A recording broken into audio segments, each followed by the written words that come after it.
Okay, here we have Colin at Fight for Truth, and he's a high partial preterist slash postmillennialist, which is the opposite error of dispensational futurism. And the high partial preterists think the Antichrist was way in the distant past, so we don't need to worry about the Antichrist anymore. Preterism and Futurism. It's amazing to witness preterists arguing against futurists and vice versa. Just a summary of the two positions. Preterists are teaching that the majority of revelation, especially concerning the Antichrist, have to do with the siege of Jerusalem and the subsequent destruction of the city and the temple in 70 AD. Then a huge time gap occurs between that time and the Second Advent. And dispensational futurists are teaching that the majority of the events of Revelation still have to do with the future, including the rise of the Antichrist. Both preterism and futurism are plagued with having to insert time gaps in their respective eschatological beliefs and in the biblical prophecies in order to substantiate their respective positions. Our Protestant forefathers, who gave expositions on the prophecies of Daniel and Revelation, knew better than these modern-day preterists and futurists. They were historicists. That is, the book of Revelation, and of course, the book of Daniel lays this out as a template for us. We're actually recording a continuing unfolding of events that would occur from the time of their respective writings all the way up until the Second Advent and beyond. In other words, the book of Revelation, for example, is a book on church history. They utilize the day equals year principle for the time-specific prophecies of the 1260 days, 42 months, time times half a time. That prophecy is given 7 times in Scripture, twice in Daniel and 5 times in the book of Revelation. So, the little horn of Daniel 7 is said to continue for a time, times, and half a time, 1260 days, 42 months. They read that as a literal 1260 years.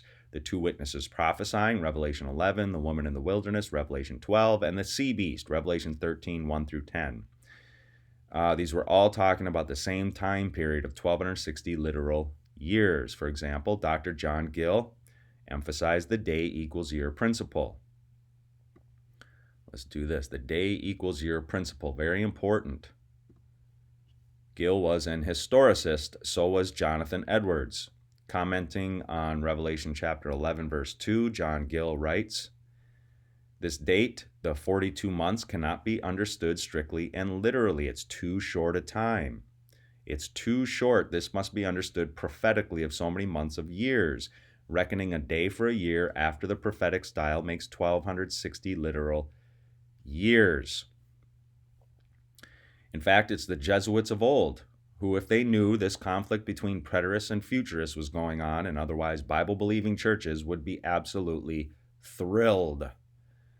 Let's look at the Jesuit origins of both preterism and futurism. Here's Louis de Alcazar. Louis de Alcazar was a Spanish Jesuit theologian putting forward what would later be called a preterist view of biblical prophecy. A preterist view of biblical prophecy. Futurism, however, Francisco Ribera, another Spanish Jesuit theologian, Spanish Jesuit, identified with the futurist eschatological view. So what Colin has done is traded in the errors, falsehoods, and lies of the dispensational futurist system for the equally fallacious preterist system. Now, he's also postmillennialist, and that's a whole nother issue. But I find that they often confuse categories. He'll just talk about postmillennialism, but then he'll throw in all his preterist presuppositions into that. So dispensational futurism, the 5 main false teachings of the dispensational futurist eschatological system. Futurism means the rise of the Antichrist is still future. Preterism has to do with the Antichrist being way in the distant past. And as Colin will say, it was Nero Caesar. No, it was not. No, it was not. A beast in Bible prophecy does not refer to a single solitary individual.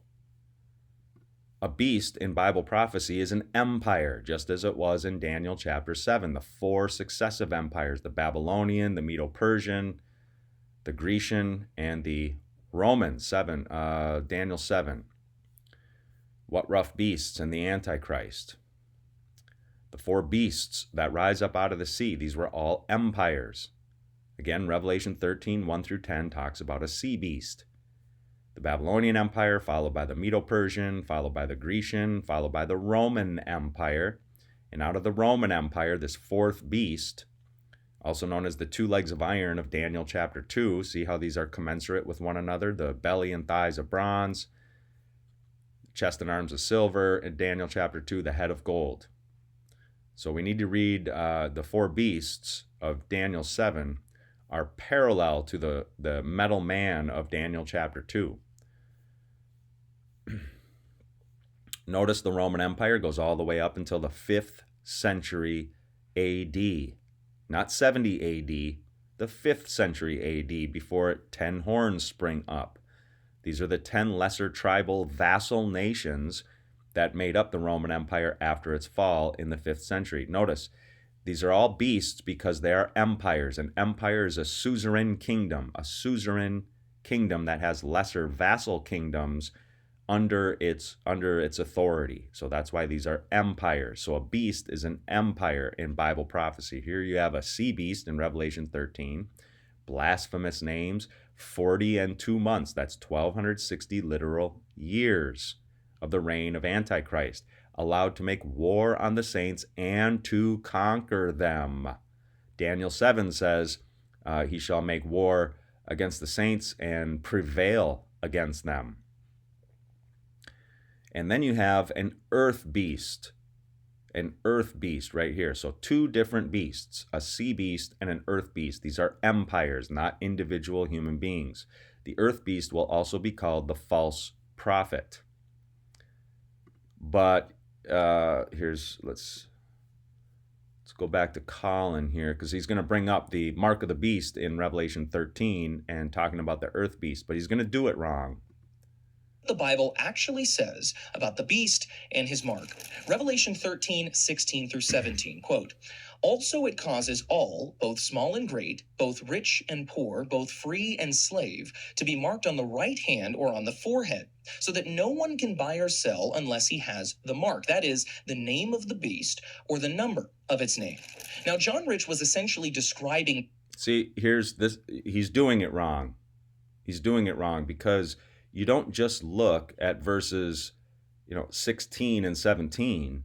You have to look at the whole section here, starting at verse 11. This is a whole section. I like how the ESV breaks this up very nicely for us.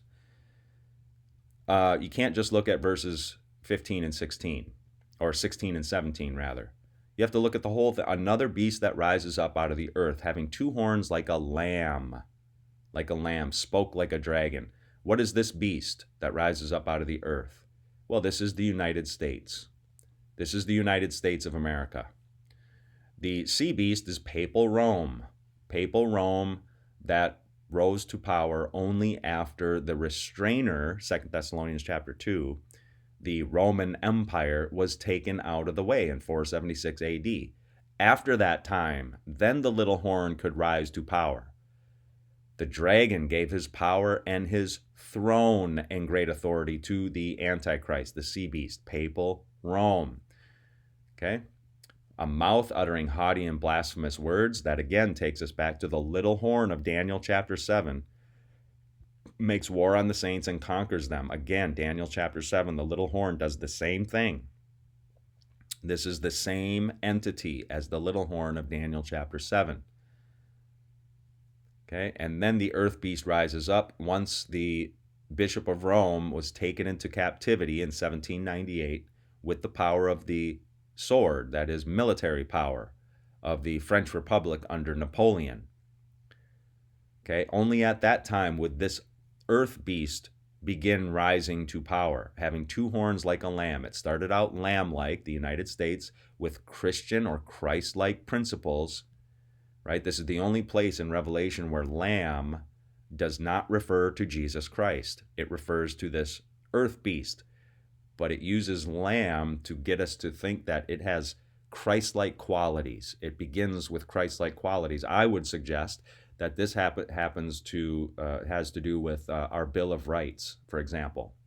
The freedom of speech, freedom of expression, freedom of the press, freedom of religion in the First Amendment to the Bill of Rights. Remember that it was Rhode Island that was the last holdout who would not sign a Constitution of the United States, would not sign the Constitution, no matter how pretty it was, how beautiful the language it was, how it had checks and balances on the three branches of government. They didn't care. They said if it doesn't have a Bill of Rights for our citizens, we don't care how pretty the U.S. Constitution is without a Bill of Rights.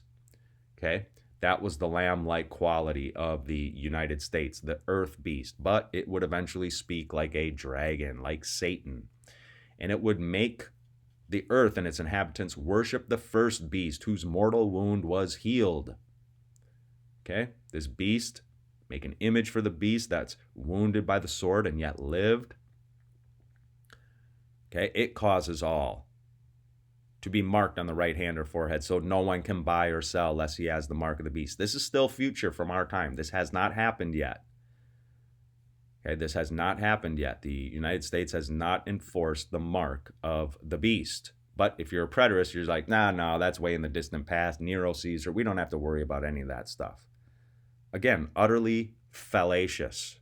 Preterism and Futurism, Jesuit nonsense. Here's Jonathan Edwards. The time when the reign of Antichrist began. This is Works of Jonathan Edwards, Volume 1. This is Volume 1, Works of Jonathan Edwards, and I'm way down here, Unit 13, A History of the Work of Redemption. Open up Period 3, go down to Part 4, to the Reformation, and that's where I'm at. It is certain that the 1260 days or years, the 42 months, 1260 days, time times half a time, is day equals year for Edwards. Did not begin before the year of Christ 479. Okay? It did not begin before the fall of the Roman Empire. It began after the fall of the Roman Empire. We saw John Gill already, day equals year principle. We can go to, see if I got Adam Clark. Adam Clark's commentary. Let's see if it takes me here. I guess I had it in the Preterist archive. Might not let me go there. Nope, it's not going to take me there. Let's see here. Yep, it's not going to take me. Okay. Let's see. Who is this now? This is History of the Christian Church, Philip Schaff. So be that as it may, Adam Clark's commentary also, day equals year principle. And he wasn't even a Calvinist. He was a Methodist. So he's no friend of Calvinists, but he still recognized the day equals year principle. So let me know what you think about all that down below. Colin, unfortunately, falling into the preterist camp, and then couples it with postmillennialism. Jonathan Edwards was wrong about the timing of the millennium, but he was most certainly not a preterist. He was an historicist par excellence. Let me know what you think in the comments. We'll talk to you soon. Soli Deo Gloria.